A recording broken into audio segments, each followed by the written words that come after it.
금술이 좋은 부부가 있었습니다. 몹시 가난했던 젊은 시절 그들의 식사는 늘 한 조각의 빵을 가지고 나누어 먹는 그런 모습이었습니다. 그 모든 어려움을 사랑과 이해로 극복한 뒤 이제 안정된 생활을 할 수 있게 됐습니다. 그들이 결혼 40주년이 됐습니다. 그래서 금혼식을 하게 되었고 많은 사람들의 축하 속에서 무척 행복했습니다. 손님들이 돌아간 뒤에 부부는 너무 늦은 저녁을 먹기 위해서 식탁에 마주 앉았습니다. 하루 종일 손님을 맞았기 때문에 지쳐 있었으므로 그들은 간단하게 구운 빵 한 조각을 잼에 발라서 나눠 먹기로 하였습니다.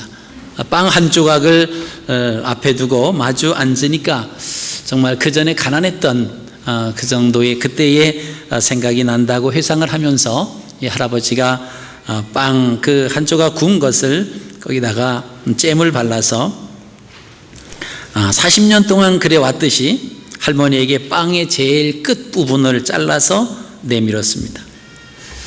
근데 그동안 계속 그 할아버지가 그 빵의 끝 부분을 잘라서 그 할머니를 드렸을 때 그 할머니가 계속 잘 드셨는데 그날 따라서는 이 할머니가 얼굴을 붉히면서 몹시 화를 냈습니다. 그러면서 이렇게 얘기를 했습니다. 역시 당신은 오늘 같은 날에도 내게 두꺼운 빵 껍질을 주는군요. 40년을 함께 살아오는 동안 난 날마다 당신이 내미는 빵 부스러기를 먹어왔어요. 그동안 당신에게 늘 그것이 불만이었지만 섭섭한 마음을 애써 참아왔는데 하지만 오늘같이 특별한 날에도 당신이 이럴 줄을 몰랐어요. 당신은 내 기분이 어떨지 조금도 헤아릴 줄 모르는군요 하면서 끝내 그 서름을 참지 못하고 막 우시는 것이에요. 눈물을 흘리면서 막 우셨습니다. 이 할머니의 갑작스러운 이 돌발 사고잖아요. 할아버지가 어쩔 줄을 몰랐습니다. 할머니가 울음을 끝인 뒤에야 할아버지는 더듬더듬 이렇게 말을 했습니다.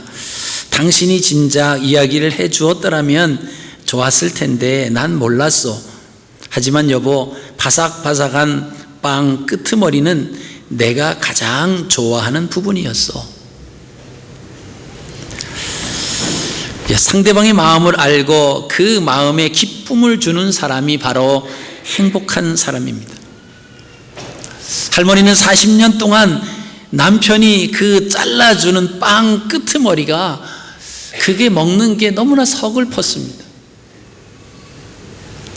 매일 끝부분만 주는 그 남편이 얼마나 미웠겠습니까? 근데 할아버지 입장은 자기는 빵 속에서 가장 껍질 그 바삭바삭한 부분이 자기는 제일 좋아하는 부분이었어요. 할아버지는 자기가 제일 좋아하는 부분을 할머니에게 40년 동안 준 거고 결혼은 제일 자기가 지금 천대받고 있다라고 하는 그런 마음을 가지고 그 빵 조각을 먹었는데 결혼 40년 금혼식을 한 그날 밤에도 그런 대우를 받는다라고 하는 생각에 이 슬픔이 막 폭발을 한 거죠. 여러분, 우리가 가정에서나 교회에서나 그런 그런 일들이 많이 일어날 수 있습니다. 그래서 우리가 상대방의 마음을 알고 그 마음에 기쁨을 줄 때 그것이 행복이에요. 나 혼자 좋아서는 안 된다라고 하는 겁니다. 내가 좋으니까 상대방도 좋을 거다 이렇게 생각을 한다라고 하는 것은 뭔가 이 할아버지 할머니 사이에서 일어난 그 간단한 예화와 같은 그런 해프닝들이 우리에게 일어날 수 있다라고 하는 것입니다. 오늘은 종려주일입니다. 주님이 십자가를 지시기 위해서 예루살렘으로 향해 가실 때 수많은 군중들이 통계에 의하면 한 250만 정도 됐을 거다라고 하는 그런 역사적 통계가 있습니다. 그 수많은 군중들이 예수님이 예루살렘을 향해서 가실 때 그들이 호산나 호산나 하면서 예수님을 향해서 환호를 질렀다라고 하는 겁니다. 그래서 오늘 종려주일이다. 이 종려나무 가지를 땅에 피고 때로는 그 가지를 흔들고 때로는 자기의 겉옷을 그 예수님이 어린 나귀를 타고 가시는 그 길에다가 펴고 하는 그 일들을 행했습니다. 그 종려나무 가지를 오늘 2개를 여기다가 꽂아놨습니다. 그러면서 환호를 했는데 이 환호를 하는 사람들의 모습이 어떤 모습이었을까, 어떤 마음으로 예수님을 그렇게 환호했을까라고 하는 거예요. 오늘 그 3가지 종류의 사람들을 통해서 우리가 오늘 종려주일에 관한 말씀을 함께 나누시기를 원합니다. 먼저는 군중 심리로 호산나를 외치는 사람들이 있었다라고 하는 것입니다. 오늘 예수님께서 이스라엘의 수도인 예루살렘으로 들어가실 때 그 동안에도 그 예루살렘에는 여러 번 가셨습니다. 근데 그때마다 예수님은 소리 없이 누구에게 알리지 않고 조용하게 예루살렘에 올라가셔서 그 명절을 지키고 내려오셨습니다. 예수님이 지금 33년이 되셨는데 그동안 얼마나 많이 예루살렘에 올라가셨겠어요. 근데 어린 시절에 예루살렘에 올라갔다가 부모가 그 아이 예수님을 잃어버린 그 사건 이외에는 예루살렘의 명절을 지키러 올라가셨다라고 하는 기록이 거의 없습니다. 그만큼 예수님은 다른 사람들에게 드러내지 아니하고 조용하게 예루살렘에 적어도 1년에 3차례 이상씩은 올라가셔서 명절을 지키고 내려오셨을 겁니다. 근데 유독 이번만큼은 조용하게 들어가시지 않았다라고 하는 것입니다. 아주 이번의 입성은 요란하기 짝이 없는 그런 모습이었습니다. 전에는 어떤 요구도 하시지 않았는데 이번에는 주님께서 어린 나귀를 요구하셨습니다. 그리고 수많은 사람들의 환호를 받으면서 예루살렘으로 올라가셨다라고 하는 것입니다. 여러분, 한 250만 명이 예수님을 따라서 예수님이 예루살렘에 가신 것을 환호하면서 그 예루살렘의 그 모습을 한번 우리가 상상해 보십시오. 얼마나 교통혼잡, 질서가 얼마나 많은 질서가 문란했는가라고 하는 것을 우리가 생각해 볼 수 있습니다.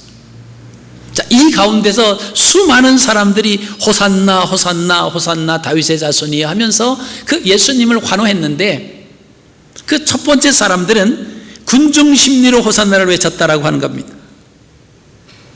예수님이 누구이신지도 모르고 그냥 호산나를 외치는 거예요. 호산나라고 하는 뜻은 주여 우리를 구원하소서라고 하는 뜻이에요.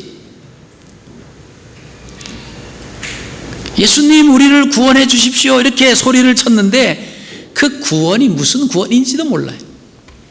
사람들이 외치니까 그냥 따라서 외치는 거예요. 사람들이 막 종려나무 가지를 꺾어다 길에 펴니까 막 갖다 피고요. 종려나무 가지를 막 흔들면서 외치니까 그냥 따라서 외치는 거예요. 우리나라 말에 친구 따라 강남 간다라고 하는 거예요. 친구 따라 시장 가는 거예요. 근데 왜 갔는지도 몰라요. 이유가 없습니다. 목적이 없어요. 그냥 목적 없이 그냥 군중 심리에 의해서 이렇게 외치는 사람들. 그 사람들은 지금 호산나 다윗의 자손이여 우리를 구원해 주십시오 이렇게 외쳤음에도 불구하고 불과 이제 며칠 지나고 나서는 예수님을 십자가에 못 박아라 거기에 또 동참했던 그 군중들이다라고 하는 거예요. 이 군중 심리, 왜 내가 이 말을 외쳐야 되는지, 왜 환호를 해야 되는지, 왜 예수님을 열렬히 환영하면서 예루살렘에 들어가시는 것을 기뻐해야 되는지 그 목적이 없습니다. 그런 거죠. 초상집에 가서 열심히 옆 사람이 우니까 같이 울어요. 한참 울고 나서는 근데 이 집에 누가 죽었는데 이렇게 우냐고 묻는 거와 똑같은 거예요.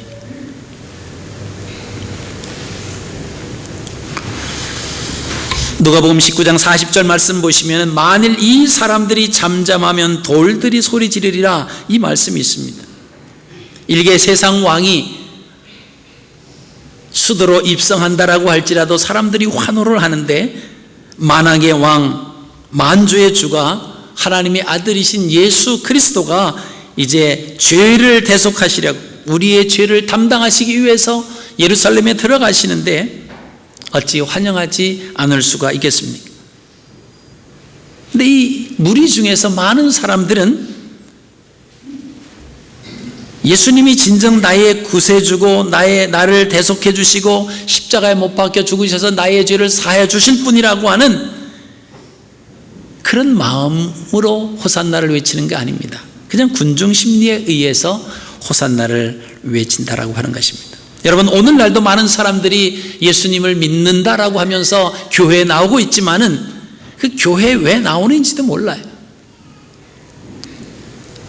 왜 나와서 하나님, 예수님을 찾고 왜 하나님께 기도하고 예수님이 우리를 위해서 십자가에 못 박혀 돌아가신 그 의미와 그 뜻이 무엇인지도 모르고 그냥 교회 나오는 사람들이 있다라고 하는 거죠. 그것은 군중 심리에 이끌려서 예수님의 예루살렘 입성을 맞이하는 호산나를 외쳤던 그런 사람들과 똑같다라고 하는 것입니다. 또 하나의 부류가 있습니다. 그것은 세상적인 기대감과 소망을 가지고 호산나를 외치는 사람들. 쉽게 말하면 자기가 무엇인가 유익하기 위해서 예수님이 예루살렘에 들어가셔서 이제 왕자에 오르시면 지금까지 로마의 지배를 받고 있었던 그 이스라엘이 정치적으로 회복될 거다.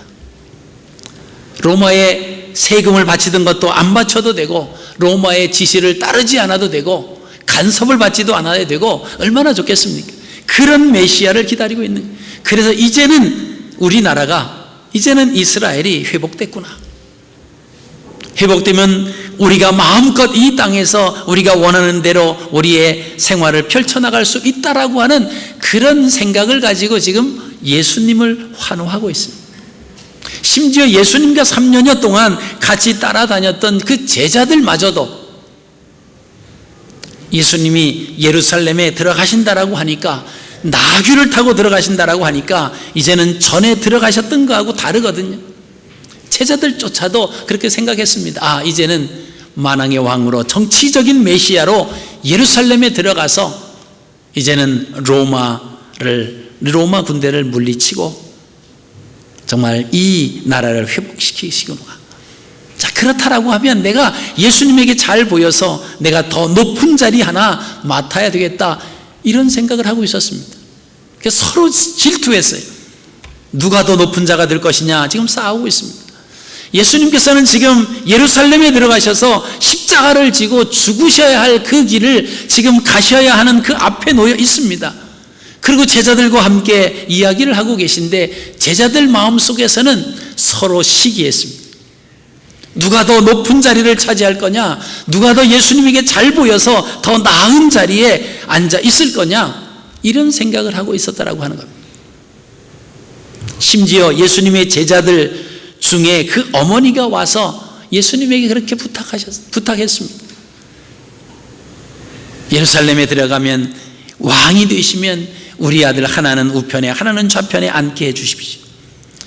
예수님이 지금 예루살렘에 올라가셔서 한 아들은 예수님 오른편에, 한 아들은 예수님 왼편에 있게 해 주십시오.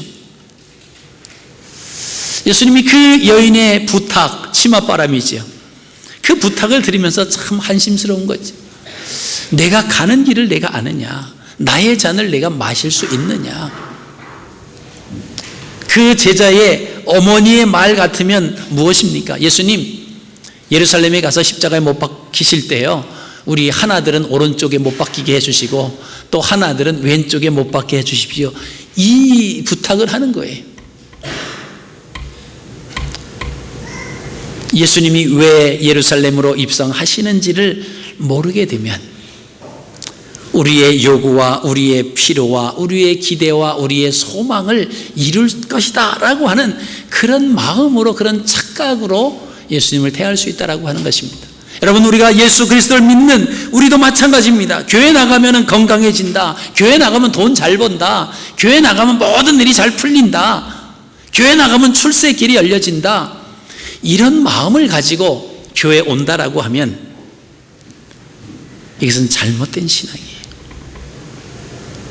내가 교회 가서 내 연약한 몸을 강하게 해야 되겠다, 내가 교회 나가서 가난한 내 생활을 하나님께서 복을 주셔서 그냥 거부가 되게 돼야 되겠다. 여러분, 이런 마음 가지고 우리가 교회 나오신다라고 하면 잘못된 신앙입니다. 이것은 올바른 신앙이 아니다라고 하는 것입니다. 여러분, 유대인들이 그렇게 생각할 만한 이유는 충분히 있었습니다. 지금 로마의 속박 속에 있었죠.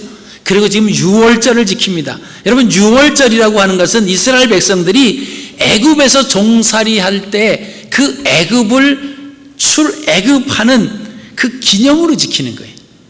430년 동안 애굽의 생활을 청산을 하고 유월절, 그 어린 양의 죽음과 어린 양의 피로 좌우 문설주 인방에 그 피를 발랐을 때에 그 애굽 전역에 있는 장자와 모든 동물의 초태생들이 다 죽는 그 밤이었습니다.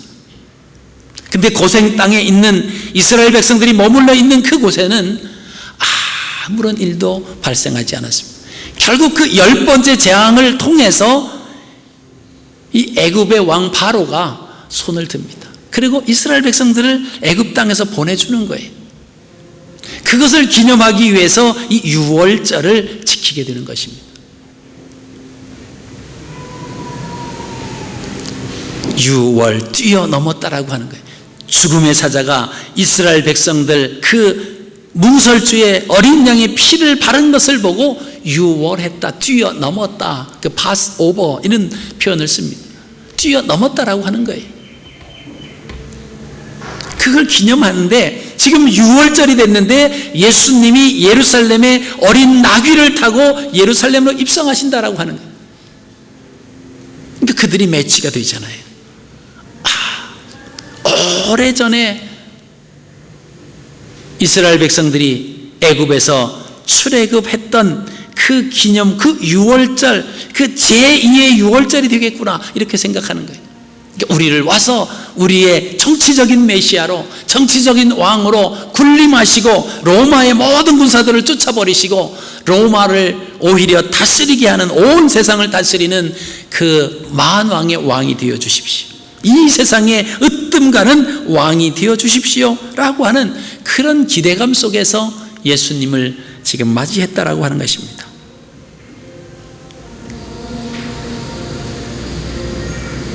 그럼 왜 예수님께서 예루살렘에 들어가실 때 왜 나귀를 타셨을까?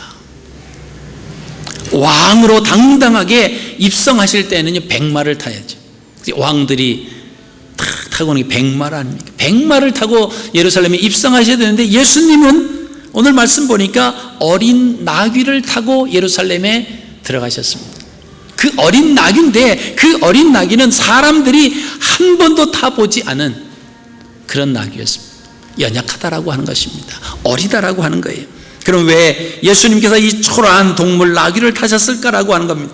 여기는 몇 가지 영적인 진리가 숨어 있습니다. 첫째로 이 나귀라고 하는 것은 어느 누구도 이끌 수 있고 누구라도 다가갈 수 있다라고 하는 겁니다. 어린 아이도 어린 나귀이기 때문에 겁 없이 다가갈 수 있다라고 하는 거예요.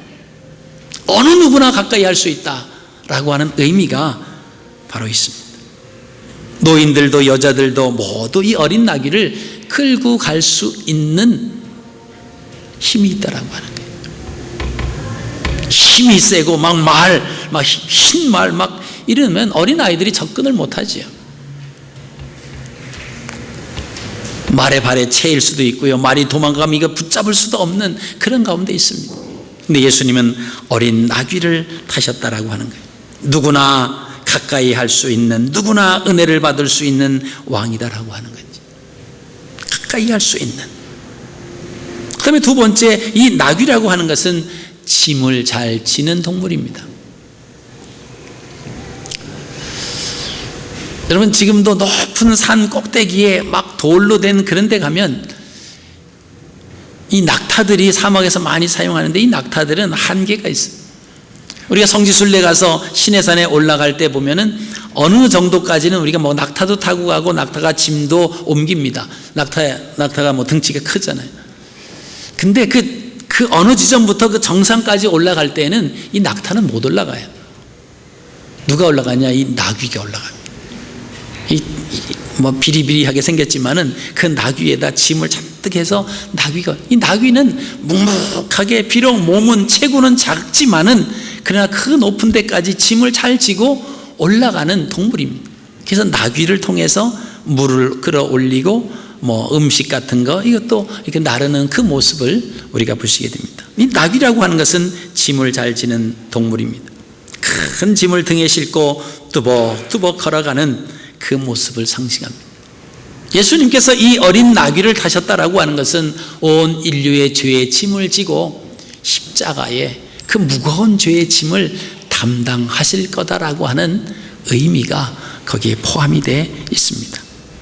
그 다음에 이 나귀는 주인에게 죽기까지 순종을 잘합니다.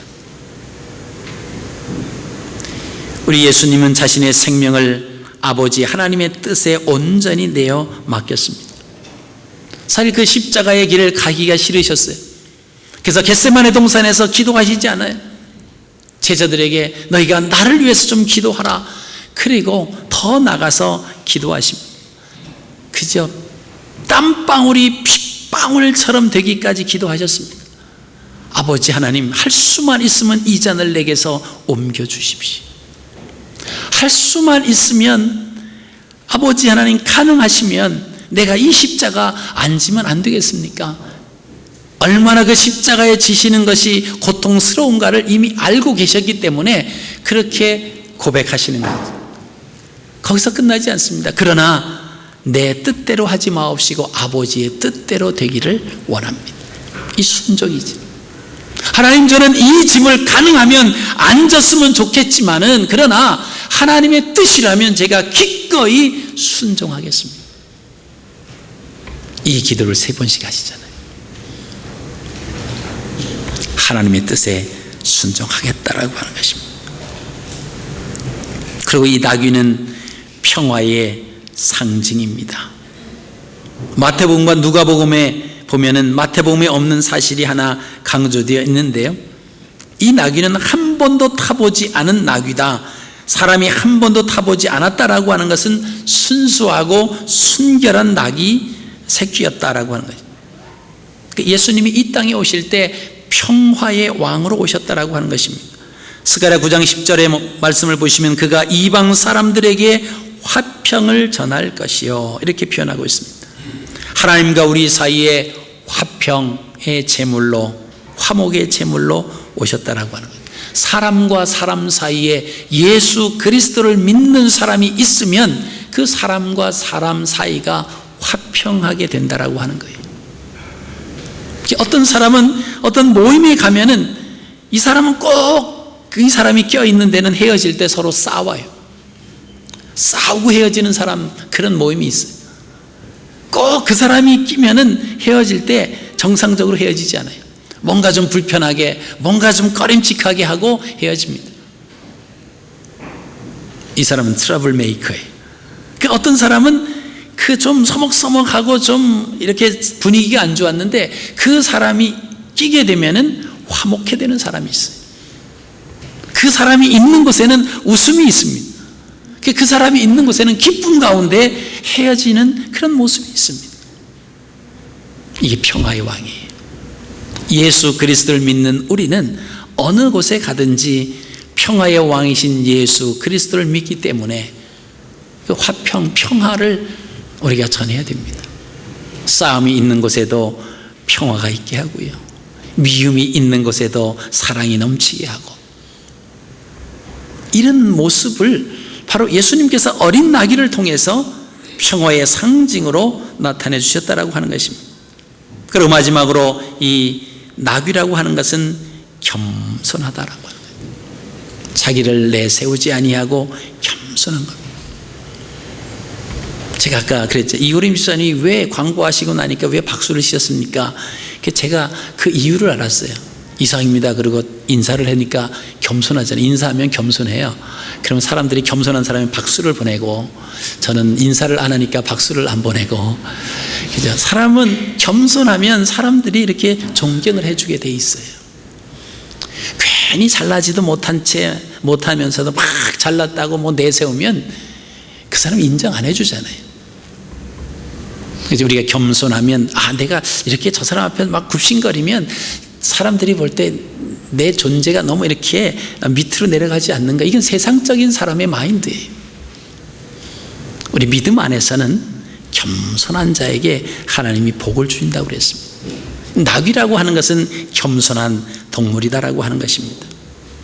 여러분, 우리 예수님께서 얼마나 예수님 그 본인을 낮추셨습니까? 하늘 보좌 영광 그 자리를 다 내버리고 이 땅에 오셨는데 낮고 천한 말구유 위에 오셨습니다. 아니 만왕의 왕이 이 땅에 오실 때 당연히 왕궁에 오셔야 돼요. 그래서 별을 연구하던 박사들이 그 별을 따라서 예수님 탄생하신 곳을 쫓아오다가 그 별이 없어졌습니다. 당연히 그들이 생각하는 거예요. 이거는 왕궁이 있겠다.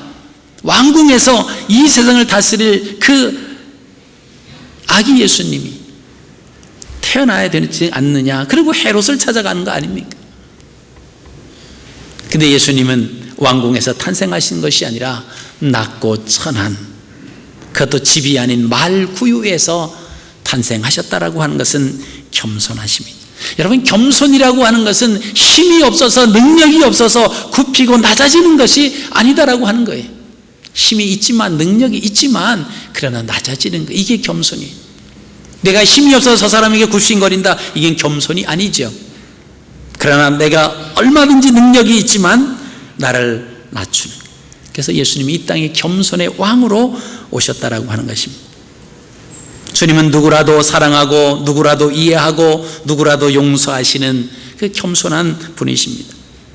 그래서 스가랴 선지자도 스가랴서에게 그는 겸손하여 나귀를 타셨도다 이렇게 표현을 합니다.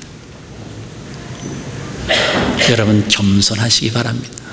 예수 그리스도를 믿는 우리는 무엇을 좀 알고 있어도, 뭔가 좀 가지고 있어도 그것을 자랑하고 그것을 내세우는 것이 아니라 오직 우리가 내세우고 우리가 자랑할 것은 예수 그리스도밖에 안 계시는 줄로 믿습니다. 예수님은 이 세상의 영화보다 1000배 만배 더 좋은 구원과 천국의 영광을 주시기 위해서 이 세상에 오셨습니다. 그리고 친히 십자가에 못 박혀 돌아가셨습니다. 그리고 우리에게 구원을 허락해 주셨어요. 여러분, 우리가 그러면 우리가 얻으려고 하는 것 때문에 호산나 다윗의 자손이여 외치는 것이 아니라 우리가 큰 엄청난 구원을 얻었다라고 하는 이 자체로 우리는 감격할 수 있다라고 하는 것입니다. 오늘 세 번째 부류는요, 진정한 나의 왕으로 호산나 외치는 하나님의 자녀들이 있었다라고 하는 것입니다. 스가랴 9장 9절에 시온에 따라 크게 기뻐할지어다, 예루살렘에 따라 즐거이 부를지어다, 보라 내 왕이 내게 임하나니 그는 공의로우시며 구원을 베푸시며, 이렇게 표현하고 있습니다. 예수님이 이 땅에 오신 이유는 우리에게 구원을 베풀어 주신 그것이 그 다른 것보다, 우리가 원하는 것보다 비교할 수 없는 가장 크다라고 하는 것입니다. 우리가 예수 그리스도를 믿어서 복을 받았다, 그 복이 뭐냐? 자랑할 수 있는 큰 복, 그것이 무엇입니까? 어떤 분은 예수님을 믿어서 건강하게 됐습니다. 어떤 분은 예수님을 믿어서 부자가 됐습니다. 어떤 사람은 예수 믿어서 내가 높은 자리에 올랐습니다. 그것도 자랑이 될 수 있지만 그것과 비교될 수 없는 자랑이 있어요. 그게 뭐죠? 구원받을 수 없는 내가 하나님의 사랑으로 예수 그리스도의 피의 공로로 힘입어서 내가 구원받은 하나님의 백성이 됐습니다. 여러분, 이게 엄청난 큰 기쁨이고 이것이 복입니다. 내가 구원받은 것 때문에 그 이외에 아무것도 없어도 나는 감사하고 감격하고 하나님 앞에 영광을 돌리는 삶을 살아갈 수 있습니다. 이 고백이 우리 안에서 진실되게 하나님 앞에 고백돼야 되는 줄로 믿습니다. 나를 구원해 주신 그 사랑 때문에, 내가 먹을 것이 없고 내가 마음대로 움직일 수 없는 건강이 있지 않다라고 할지라도 나를 구원해 주신 그 하나님의 사랑, 그 구원 때문에 내가 웃을 수 있고 감격할 수 있어야 된다라고 하는 것입니다. 예수님을 진정한 나의 구주요, 나의 주인이요, 나의 왕으로 고백하고 그분을 높이며 사랑하면서 주님께 순종하는 자들이 진정한 하나님의 백성이다라고 하는 것입니다. 예수 믿어서 잘 되는 것, 겉으로 잘 되는 것, 그것이 나쁘고 틀렸다라고 하는 것은 아닙니다. 그러나 그것보다 더 선행되어져야 할 것이 있어요. 내가 잘 된 것도 좋지만 그보다 더 중요한 것은 내가 구원받았다라고 하는 사실이지. 내가 하나님의 자녀가 되고 천국 백성이 됐다라고 하는 그것입니다. 그 이외에는 사실은 다 지나가는 거예요. 다 없어지는 겁니다. 그러나 구원이라고 하는 것은요, 없어서는 안 돼요. 그 구원받음으로 우리가 영원토록 하나님과 더불어 살아갈 수 있다라고 하는 것입니다. 시편 89편 11절에 하늘이 주의 것이요 땅도 주의 것이라 세계와 그 중에 충만한 것을 주께서 건설하셨다, 이렇게 표현하고 있습니다. 이 세상의 모든 것이 다 주님의 거예요. 그 중에서 하나님의 것, 하나님이 우리에게 모든 것을 일임해 주시고 모든 것을 주신다라고 한 하나님의 자녀 아닙니까? 그게 우리를 양자로 우리를 택해 주셨다라고 하는 것입니다. 근데 그 세상 중에서 조그만 부분에 하나를 가졌다고 다 가진 것처럼 우리가 큰 소리 치고 목에 힘을 준다라고 하는 것은 이건 잘못됐다라고 하는 거예요. 겸손의 모습으로 어린 나귀를 타신 것처럼 우리가 구원받은 그 감격 속에 우리가 살아가야 될 줄로 믿습니다. 세상 것을 자랑하는 것이 아닙니다. 자기를 자랑하는 것이 아닙니다. 나의 나 된 것은 오로지 주님의 은혜입니다. 이렇게 우리가 고백할 수 있어야 될 줄로 믿습니다. 오직 주님만을 높이고 주님만을 자랑하고 주님만을 위해 살기를 힘쓰고 주님만을 찬양하는 그런 모습들. 여러분, 우리가 신앙생활 하다 보면 타성에 젖을 때가 있어요. 그냥 예배에 참석해도 감격이 없습니다. 하나님의 말씀을 들어도, 하나님의 말씀을 읽어도 별로 감동이 없어요. 내게 찔림이 없습니다. 부딪힘이 없어요. 우리가 한번 깊이 생각을 해보셔야 돼요.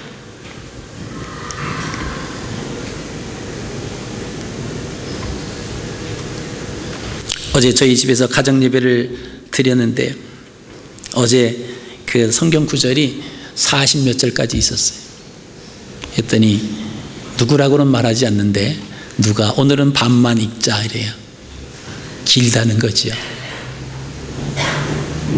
그리고 지난 그 앞장도 30몇 장이었는데 그것도 반씩 읽었다는 거예요. 요새 제가 바빠서 가정 예배를 잘 참석을 못해요.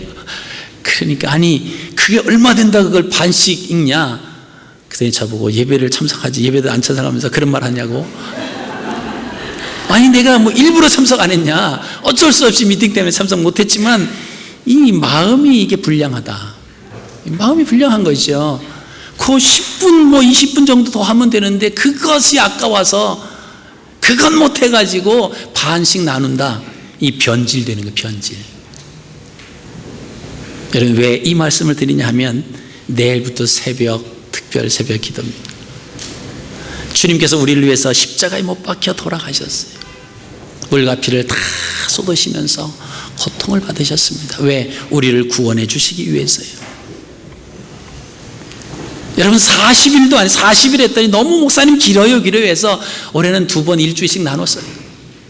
여러분 그 일주일 주님의 고난에 동참하는 의미로 우리가 이 새벽 기도를 못할 정도로 힘드십니까? 아니요. 주님이 나를 위해서 십자가에 못 박혀 돌아가신 그 은혜가 감격하다라고 하면요. 목사님 저는요 새벽형이 아니라서 저는 올빼미 형이라서요 저는 못 일어나요. 그러면 계속 주무시지 마세요. 아침까지. 그러면 되지. 여러분 이 한 주간을 정말 예수님의 그 고난, 우리를 위해서 예수님이 다른 고난 아니, 우리를 위해서 십자가 지시기 위해서 그 고난 당하신 그 날을 좀 생각하십시오. 그리고 내가 이 일주일 동안 특별히 일주일 동안은 내가 새벽을 깨워버리라. 그리고 주님 전에 나가서 한번 주님의 고난에 동참하고 새벽에 좀 일찍 일어나서 나오는 게 그 고난이 예수님의 고난과 비교가 돼서 크다고 생각하시는 분은 나오지 마십시오.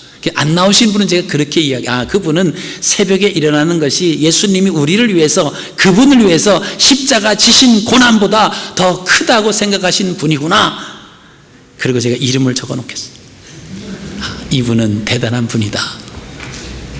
여러분 우리가 한번 뜻을 모으고 마음을 모으십시오. 우리를 구원해 주신 그 놀라운 사랑 정말 감격하면서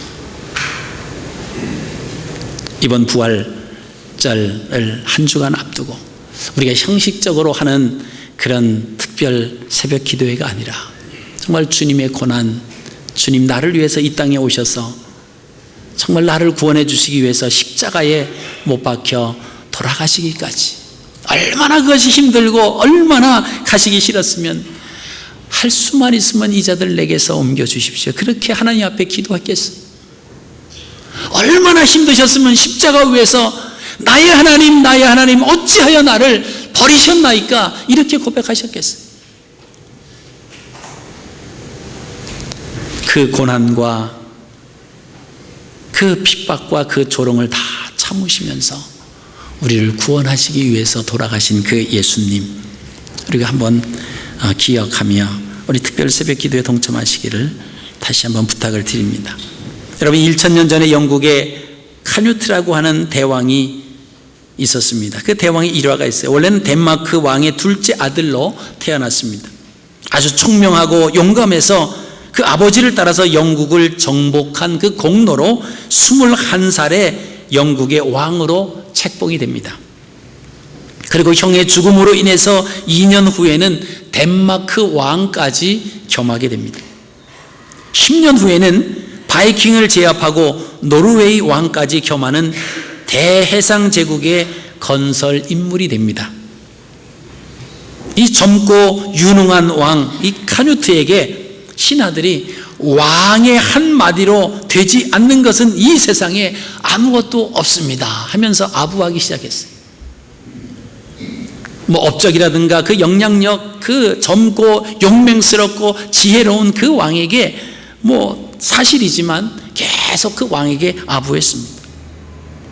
이런 신하들이 계속 늘어났습니다.